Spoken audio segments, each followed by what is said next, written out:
berjumpa lagi dengan saya Lukas Malvianto, Sarjana Farmasi Apoteker. Kita akan mulai kuliah lanjutan dari Farmasetika Dasar. Pada kesempatan kali ini kita akan belajar mengenai seni dan keahlian menulis resep yang tepat dan rasional. Resep yang rasional. Penulisan resep adalah tindakan terakhir dari dokter untuk penderitanya, yaitu setelah dokter menentukan anamnesa, diagnosa dan prognosa, disertai dengan terapi yang diberikan. Terapi dapat berupa profilaktik, simptomatik, dan kausatif. Terapi profilaktik artinya ditujukan untuk tindakan pencegahan, sedangkan terapi yang simptomatik adalah terapi untuk mengatasi gejala. Sedangkan yang ketiga adalah terapi kausatif, di mana ditujukan untuk mengobati penyebab dari penyakit tersebut. Terapi-terapi ini diwujudkan dalam bentuk resep. Penulisan resep yang tepat dan rasional merupakan penerapan berbagai ilmu, karena begitu banyak variabel yang harus diperhatikan, maupun variabel unsur obat dan kemungkinan kombinasi obat ataupun variabel penderita secara individual. Terapi yang rasional itu memperhatikan moto 5 tepat atau 5 benar yang pada saat ini sudah banyak berkembang, dilengkapi dengan berbagai macam cara untuk memberikan terapi yang optimal. Sebagai dasar, 5 tepat adalah memberikan obat yang tepat dengan dosis yang tepat dalam bentuk sediaan yang sesuai pada waktu yang tepat kepada penderita yang tepat dengan semua parameter yang harus diperhitungkan. Saat ini sudah dikembangkan lagi dengan menambahkan kadaluarsa, tepat kadaluarsa, atau kemudian menambahkan pula tepat dokumentasi. Ada pula yang menambahkan tepat indikasi, di mana biasanya seorang apoteker harus menelaah resep dengan memperhatikan indikasi obat. Jadi salah satu masalah terkait obat adalah adanya obat tapi tanpa indikasi, atau ada indikasi tetapi belum diberikan obat. Dalam memberikan resep yang rasional, para dokter harus menguasai berbagai ilmu mengenai farmakologi, farmakoterapi, farmakodinamik, serta mempelajari mengenai farmakokinetika. Farmakokinetika sendiri adalah mempelajari nasib obat di dalam tubuh. Obat di dalam tubuh akan mengalami proses absorpsi, distribusi, metabolisme, serta ekskresi. Inilah yang disebut sebagai farmakokinetika. Kurangnya berbagai pengetahuan tentang obat tadi akan mengakibatkan pemberian resep yang tidak rasional. Resep yang tidak rasional ini akan mengakibatkan berbagai kerugian, seperti kemungkinan pasien akan mengalami toksisitas obat. Kemudian ada terjadi interaksi obat yang satu dengan yang lain, atau bisa terjadi interaksi obat dengan makanan atau minuman. Kemudian dosis yang mungkin tidak tepat, underdose, itu dapat mengakibatkan efektivitas obat tidak tercapai. Kemudian karena pengobatan yang tidak tepat tadi, tentunya biaya pengobatan untuk pasien akan bertambah, padahal seharusnya dapat dihindarkan. Hal-hal di atas merupakan bahaya langsung bagi pasien, terutama karena keracunan obat atau toksisitas obat. Adapun bahaya yang tidak langsung bisa berupa kerugian waktu karena harus dirawat lebih lama di rumah sakit, dan pengobatan bisa tertunda. Pada terapi dengan obat, faktornya yang penting adalah faktor obat dan faktor penderita. Hal yang perlu diperhatikan dalam menulis resep yang rasional adalah resep merupakan dokumen legal sehingga harus ditulis dengan tinta, tidak dapat dihapus, dan tinta itu dapat bertahan sampai pada masa penyimpanannya, yaitu sesuai dengan peraturan perundangan 3 tahun. Penulisan nama obat, jumlah obat, serta catatan dan cara memakainya hendaknya dapat dibaca oleh apoteker atau asisten apoteker yang membuat obat di apotek. Dihindarkan penulisan rumus kimia dari obat. Tulislah nama obat dengan nama Latin untuk zat kimia atau dengan nama generiknya atau INN atau International Non-Proprietary Name. Hindarkan penulisan singkatan-singkatan yang dapat meragukan. Apabila dalam satu resep lebih dari 1 R, maka harus diperhatikan juga setiap jeda resep diberi tanda pagar, kemudian setiap resepnya diberi tanda signa aturan pakai yang tepat, kemudian diparaf atau ditandatangani oleh dokter yang menulisnya. Idealnya dokter menyimpan turunannya atau karbon kopi dari tiap resep yang ditulis. Hal ini penting supaya apabila nanti ada masalah dari segi hukum dapat melindungi dokter itu sendiri. Di samping juga merupakan arsip atau catatan mengenai sejarah pemakaian obat yang digunakan oleh penderita. Sedapat mungkin dokter menuliskan resep di hadapan penderita, karena ini ada efek psikologis bagi penderita bahwa resep yang ditulis memang khusus diperuntukkan untuk pasien tersebut. Jadi ini akan menambah kepercayaannya tidak saja kepada dokter tapi juga nanti obat yang akan diambil di apotek dan dia tidak ragu-ragu untuk minum. Apakah ini mungkin terjadi dokter tidak menulis resep di hadapan penderita? Ada beberapa dokter yang mungkin sudah sangat ramai, pasiennya mengantri banyak, kemudian sudah menyiapkan beberapa resep, misalnya resep untuk obat batuk, obat pilek. Jadi nanti tinggal langsung diberikan ke pasien resep yang sudah tertulis. Tapi sedapat mungkin ini dihindari. Kemudian sebelum resep diserahkan ke penderita, dokter membaca kembali apa yang telah dituliskan untuk memperbaiki kemungkinan adanya kekeliruan. Apakah itu penulisan nama obat atau kombinasi yang diberikan, dosis obat, serta aturan pakainya. Aturan pakai harus jelas sehingga pasien bisa mendapatkan obat dan tercapai efektivitasnya. Dokter yang bijaksana akan memperhatikan juga keadaan ekonomi dari penderitanya. Jadi untuk penderita yang kurang mampu, biasanya dokter akan memberikan obat generik karena relatif mahal untuk obat paten yang harus dibeli. Jadi dokter akan menuliskan generik, jadi bisa ditebus di mana saja. Pasien tidak kesulitan mencarinya, harganya juga murah dan beberapa obat generik pun sudah standarnya cukup baik. Untuk persepan, untuk aturan pakai, jumlah, kemudian bentuk sediaan, dokter akan menuliskan dalam bahasa Latin. Jadi bahasa Latin ini sebenarnya digunakan untuk menghindarkan salah interpretasi. Karena kalau singkatan dalam bahasa Indonesia mungkin dapat membuat ambigu.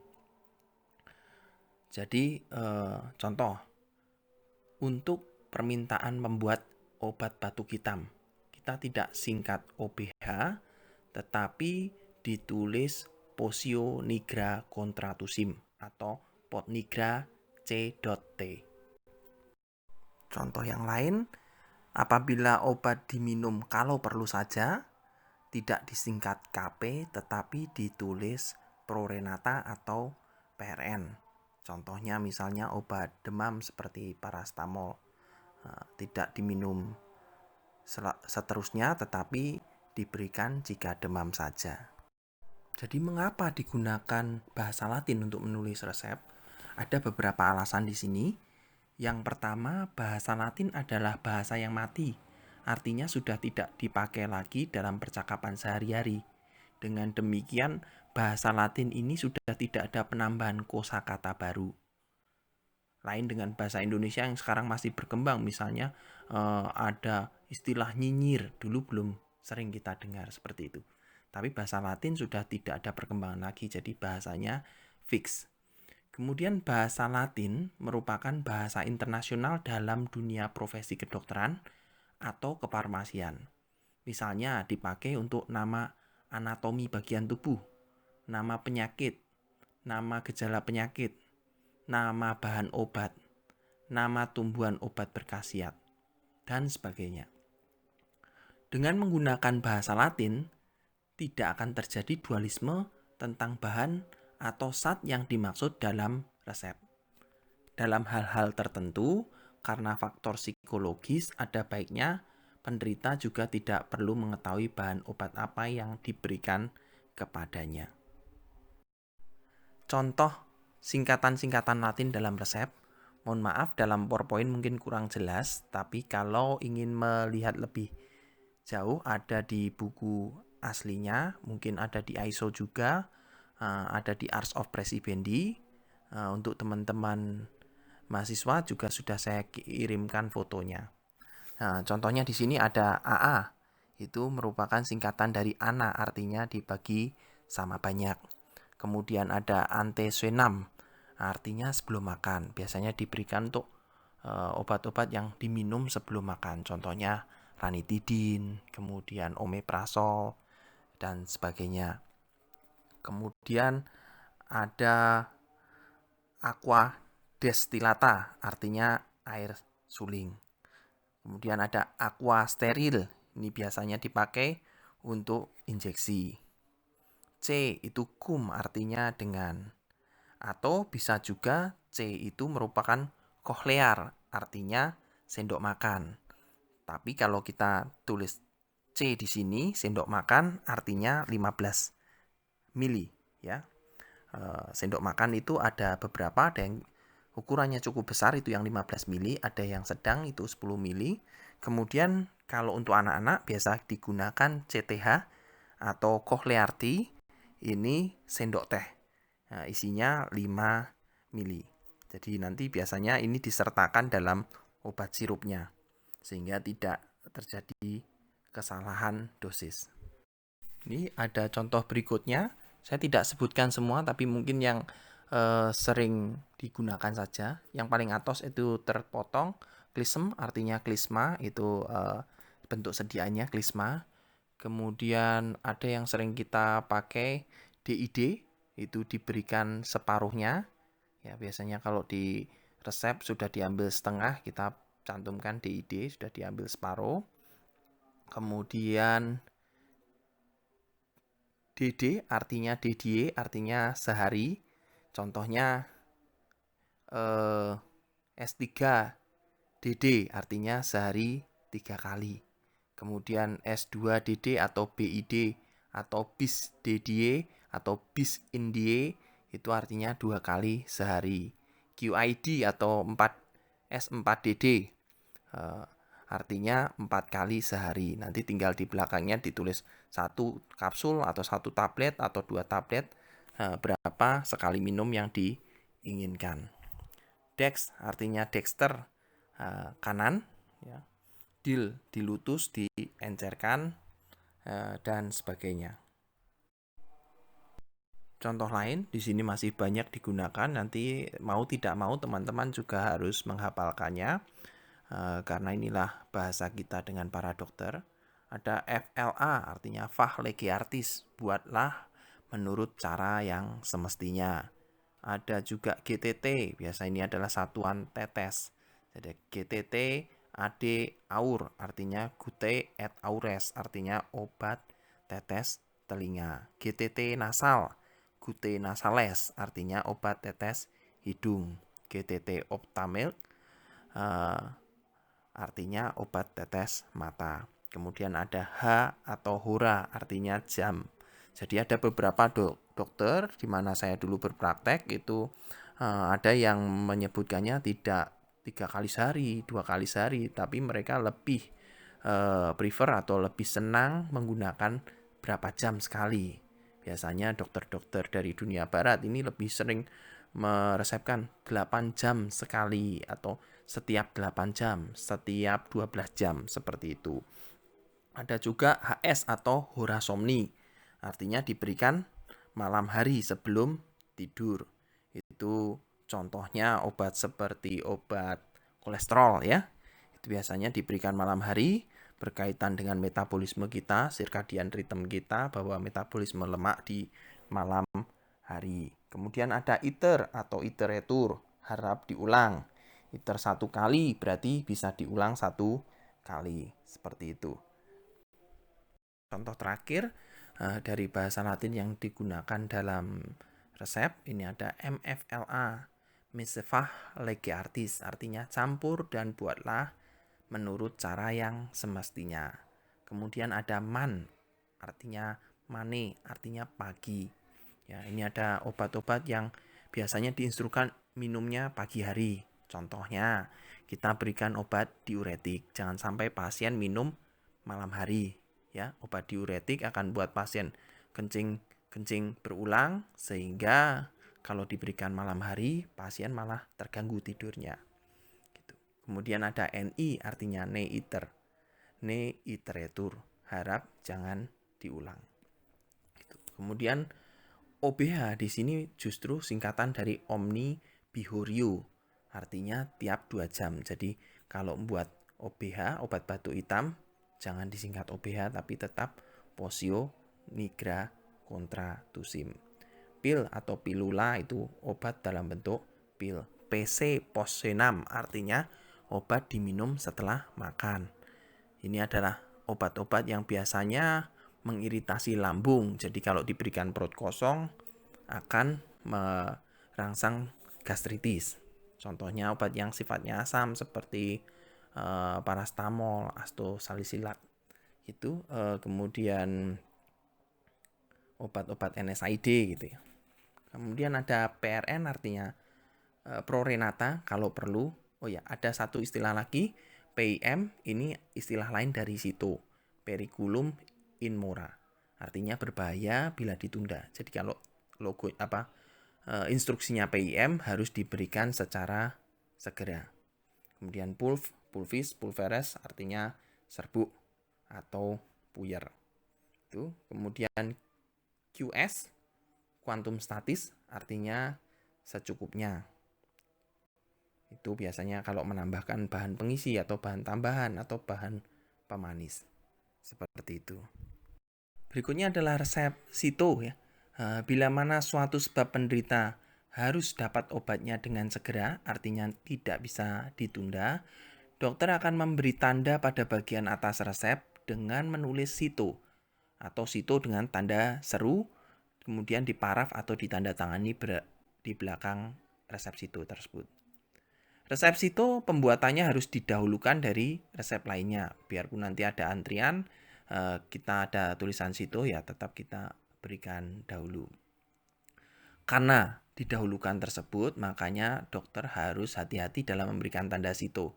Jadi kalau hanya benar-benar dalam keadaan gawat atau kalau ditunda akan berbahaya.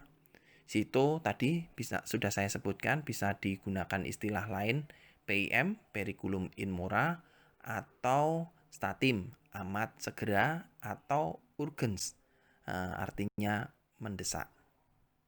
Kemudian setelah resep ditulis, ada tempat pengambilan resep yang kita sebut dengan apotek. Apotek sendiri ada 2, apotek yang di dalam rumah sakit, ada apotek umum. Apotek rumah sakit sering kita sebut dengan instalasi farmasi rumah sakit, di mana instalasi farmasi rumah sakit ini hanya bisa melayani resep-resep yang ada di dalam rumah sakit. Jadi harus dari dokter di dalam rumah sakit yang bersangkutan. Berbeda dengan apotek umum ini bisa melayani resep pribadi Atau ada pasien yang tidak mau nebus di rumah sakit atau di rumah sakit sedang kosong, baru ke apotek luar, itu tetap bisa dilayani oleh apotek umum. Apotek umum juga bisa melayani penjualan obat bebas dan obat bebas terbatas tanpa memerlukan resep dokter. Kemudian setelah obat itu sudah siap, itu sebelum menyerahkan ke pasien kita harus membuat etiket atau label. Nanti contohnya akan ada di akhir kuliah.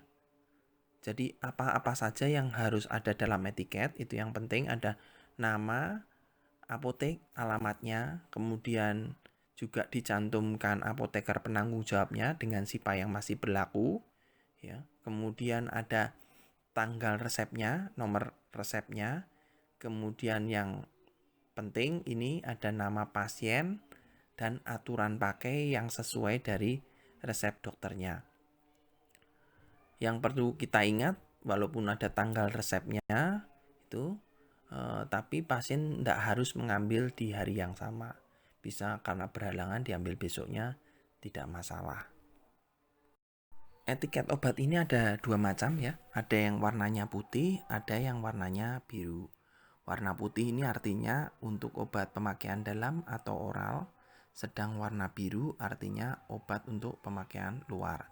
Artinya tidak boleh ditelan. Obat etiket warna biru ini contohnya seperti salep, kemudian suppositoria, ya, obat kumur, ya, itu. Tapi juga bisa ada etiket tambahan. Etiket tambahannya misalnya tidak boleh diulang tanpa resep dokter, kocok dahulu, atau ditulis ini obat injeksi untuk injeksi. Nah, berikut ini adalah contoh etiketnya. Yang pertama ini di apotek umum, yang kedua itu adalah untuk apotek rumah sakit. Jadi apotek umum ini mencantumkan apoteker penanggung jawabnya, alamatnya, SIPA-nya.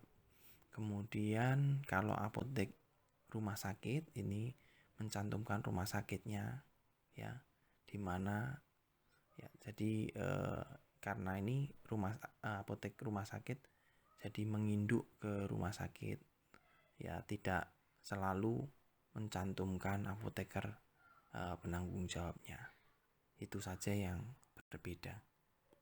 Baik, terima kasih. Demikian yang dapat saya sampaikan mengenai seni menulis resep yang rasional.